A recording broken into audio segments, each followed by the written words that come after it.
ایک ملنگ درویش بارش کے پانی میں عشق و مستی سے لبریز چلا جا رہا تھا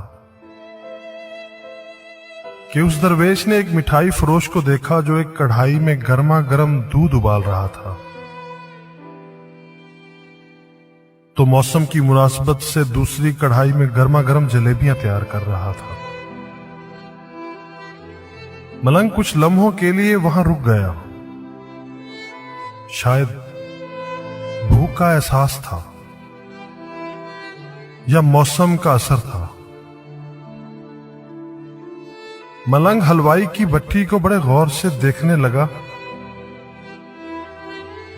ملنگ کچھ کھانا چاہتا تھا،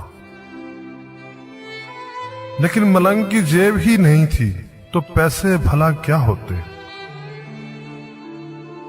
ملنگ چند لمحے بھٹی سے ہاتھ سینکنے کے بعد چلا ہی چاہتا تھا کہ نیک دل حلوائی سے رہا نہ گیا اور ایک پیالہ گرما گرم دودھ اور چند جلیبیاں ملنگ کو پیش کر دی۔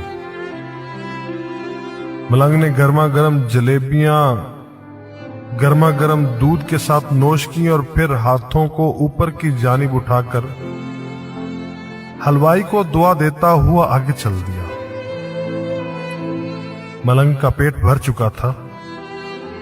دنیا کے غموں سے بے پرواہ وہ پھر ایک نئے جوش سے بارش کے گدلے پانی کے چھینٹے اڑاتا چلا جا رہا تھا۔ وہ اس بات سے بے خبر تھا ایک نوجوان نو بہاتا جوڑا بھی بارش کے پانی سے بچتا بچاتا اس کے پیچھے چلا آ رہا تھا۔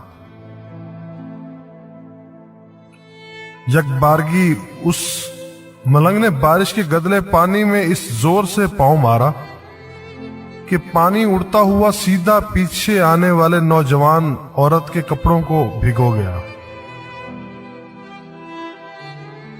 اس کا قیمتی لباس کیچڑ سے لت پت ہو گیا۔ اس کے ساتھی نوجوان سے یہ بات برداشت نہیں ہوئی، لہذا وہ آستین چڑھا کر آگے بڑھا اور اس ملنگ کو گریبان سے پکڑ کر کہنے لگا، کیا اندھا ہے؟ تجھے نظر نہیں آتا؟ تیری حرکت کی وجہ سے میری محبوبہ کے کپڑے گیلے ہو چکے ہیں اور کیچڑ سے بھر چکے ہیں۔ ملنگ ہکا بکا سا کھڑا تھا، جبکہ اس نوجوان کو مجذوب کا خاموش رہنا گراں گزر رہا تھا۔ عورت نے آگے بڑھ کر نوجوان کے ہاتھوں سے ملنگ کو چھڑوانا بھی چاہا، لیکن نوجوان کی آنکھوں سے نکلتی نفرت کی چنگاری دیکھ کر وہ بھی دوبارہ پیچھے کھسکنے پر مجبور ہو گئی۔ راہ چلتے راہگیر بھی بے حسی سے یہ تمام منظر دیکھ رہے تھے، لیکن نوجوان کے غصے کو دیکھ کر کسی میں ہمت نہ ہوئی کہ اسے روک پاتے، اور بالآخر طاقت کے نشے سے چور اس نوجوان نے ایک زوردار تھپڑ اس ملنگ کے چہرے پر جڑ دیا۔ بڑا ملنگ تھپڑ کی تاب نہ لا سکا اور لڑکھڑاتا ہوا کیچڑ میں جا پڑا۔ نوجوان نے جب ملنگ کو نیچے گرتے دیکھا تو مسکراتے ہوئے وہاں سے چل دیا۔ بوڑھے ملنگ نے آسمان کی جانب نگاہ اٹھائی، اس کے منہ سے نکلا، واہ میرے مالک، کبھی گرما گرم دودھ جلیبیوں کے ساتھ اور کبھی گرم گرم تھپڑ،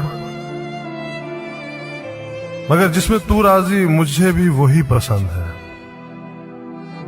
یہ کہتا ہوا وہ ایک بار پھر اپنے راستے پر چل دیا۔ دوسری جانب وہ نوجوان جوڑا جوانی کی مستی سے سرشار اپنی منزل کی طرف گامزن تھا۔ تھوڑی ہی دور چلنے کے بعد وہ ایک مکان کے سامنے پہنچ کر رک گئے۔ وہ نوجوان اپنی جیب سے چابیاں نکال کر اپنی محبوبہ سے ہنسی مذاق کرتے ہوئے بالا خانے کی سیڑھیاں طے کر رہا تھا۔ بارش کے سبب سیڑھیوں پر پھسلن ہو گئی۔